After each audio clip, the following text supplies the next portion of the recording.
결혼할 즈음 30대에 잘 안 보이는 육각형 남자라는 말이 있었죠. 175 이상의 키 플러스 뚱뚱하거나 마르지 않은 체격. 제 키는 182cm, 체중은 85kg입니다. 뚱뚱하지도 마르지도 않습니다. 잘생기진 않아도 호감형 외모. 젊었을 때는 호감이었다고 생각합니다. 모나지 않고 둥근 성격. 딱히 모나지는 않았다고 생각합니다.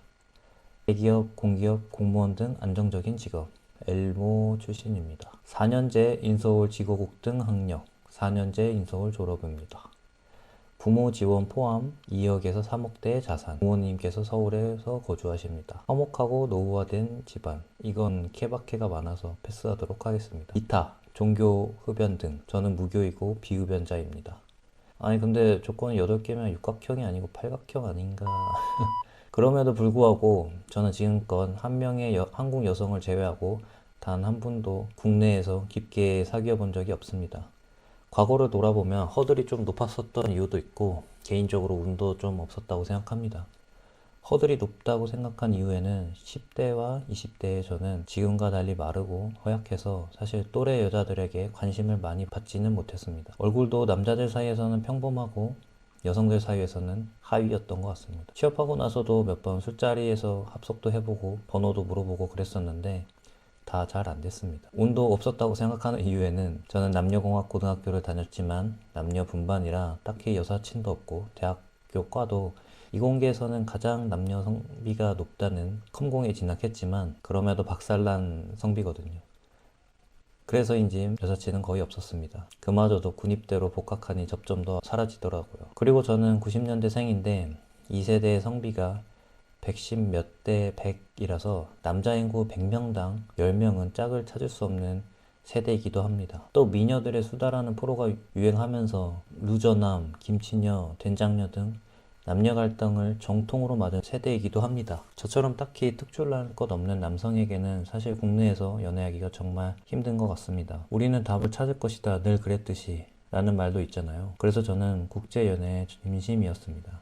국제연애는 사실 쉽지 않아요. 저는 국내 연애 경험이 적어서 좋다 나쁘다를 말할 입장은 아니긴 한데 국제 연애에 대해서만큼은 어려운 점을 나열해보면 국내에 체류하시는 외국인들의 수는 현저하게 적습니다. 그래서 경쟁이 상당합니다. 또 소통하는 언어의 문제도 있죠. 한국어를 쓰는 한국인보다 외국어를 쓰는 외국인과의 소통은 매 순간이 듣기와 쓰기 평가입니다. 그래서 국제 연애를 하면 자동적으로 외국어 공부를 하게 되는 장점이 있습니다. 어떻게 운 좋게 사귀어도 상대방이 비자 문제로 상대방이 체류할 수 있는 시간은 정해져 있습니다. 비자 문제는 결혼까지 골인하는데 굉장히 큰 걸림돌입니다. 저는 안타깝게도 상대방의 비자 문제로 계속 고통을 받다가 결국에는 인정받는 직장에서 뛰쳐나가서 해외로 오게 되는 그런 선택을 내리고야 말았습니다. 해외살이가 좋은 점도 있긴 한데 대부분은 고생길입니다. 이렇게 모두 국내 연애와 비교해서 국제 연애가 쉽지 않지만 저는 기회가 된다면 해보시라고 추천드리고 싶습니다.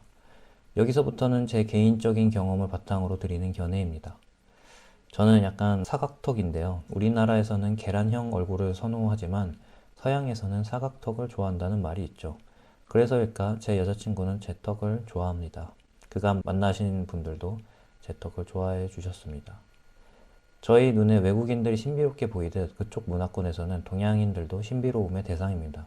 물론 여기에는 차이가 있습니다. 서양에서는 동양 남자에 대한 선호라는 것이 거의 없는 수준이긴 한데 문화라는 것은 신비로움의 대상입니다. 제 눈은 작아서 한국에서는 놀림의 대상이었지만 제 외국인 여자친구는 제 눈을 바라보면 깊은 매력이 있다라는 표현을 많이 해줍니다. 그래서 저는 이제 제 눈이 좋습니다. 요지는 미는 상대적인 것이라 자신의 외모는 상대에게 멋지고 예쁘다면 충분하다고 생각합니다. 외국인과의 연애는 이렇듯 다른 관점에서 저를 바라보는 기회가 있어서 한국에서 외모에 대한 평가를 받을 때와 비교해보면 보다 저를 사랑하게 되는 것 같습니다. 한국에서는 남녀 갈등이 엄청 심한데 예를 들어 데이트 비용은 7대3이고 기념일에는 어딜 가야 되고 저는 이런 갈등을 직접적으로 겪어보진 않아서 그냥 인터넷에서 그런가 보다라고 생각하는데 저 같은 경우 보면 상대방으로부터 많은 배려를 받고 있다고 느낍니다. 작은 선물에도 정말 고마워하고 음식점에서 수저를 챙겨주는 것만으로도 행복하다고 말합니다. 저는 지금껏 데이트 비용으로 싸워본 적도 없습니다. 데이트를 할 때 오빠가 많이 내니까 자기가 이번에 낸다, 아니면 그간 데이트하느라 받기만 해서 미안했다며 깜짝 선물을 준비하는 여자친구에게 하나라도 더 챙겨주고 싶은 마음만 듭니다. 같은 인간 대 인간으로 배려하는 그 행위 자체에 많은 감사를 표하는 여자친구가 있어서일까요? 그리고 북유럽에서는 남성과 여성의 경계는 정말 모호합니다. 남성이 돈을 벌고 여성은 육아를 한다는 전통적인 가부장제가 거의 없습니다. 결혼을 해도 남자도 돈을 벌고 여자도 돈을 벌고 육아도 같이 합니다. 그래서 여기 스웨덴으로 결혼 이민 오시는 분들은 배우자만 믿고 오지 마세요.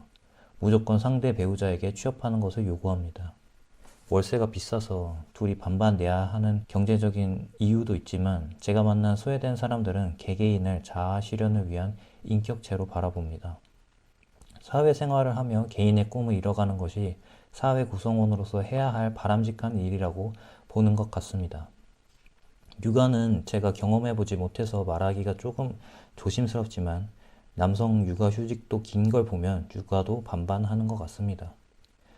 모든 사람들이 각자 개인의 인생이 있는데 모든 사람들이 소위 육각형 남자라는 조건을 갖출 수가 없습니다. 우리 사회가 언어적, 지형적으로 고립된 사회라서 고이게 되니 여러 가지 조건들이 세밀화돼서 연애나 결혼하기가 정말 어려운 것 같아요. 또 독립을 늦게 하는 사회다 보니 남녀가 만나 가정을 이루는 나이도 늦고 정서적으로도 성을 억압하는 유교 사회다 보니 남녀가 동거하며 알아가지 못해 차선으로 앞서 말한 육각형 조건으로 사람을 거르고 있으니 점점 만날 사람도 적어지고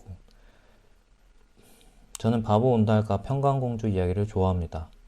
바보로 알려진 온달이지만 평강공주가 그의 잠재력을 알아보고 결국 사랑과 지원을 받은 온달이 출세하는 이야기이지요. 각자 개인의 삶에 있어서 조건을 달성하는 데는 당연히 개인차가 날 수밖에 없습니다. 조건이 만족해서 하는 결혼보다 사랑하는 사람과 하는 결혼을 하고 싶어 해외로 나오게 되었습니다. 인생이 별거 있나요?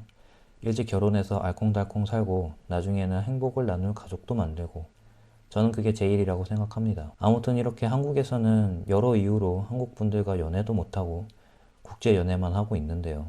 국제 연애가 단점도 많지만 장점도 많기 때문에 기회가 되면 해보시는 걸 추천드립니다.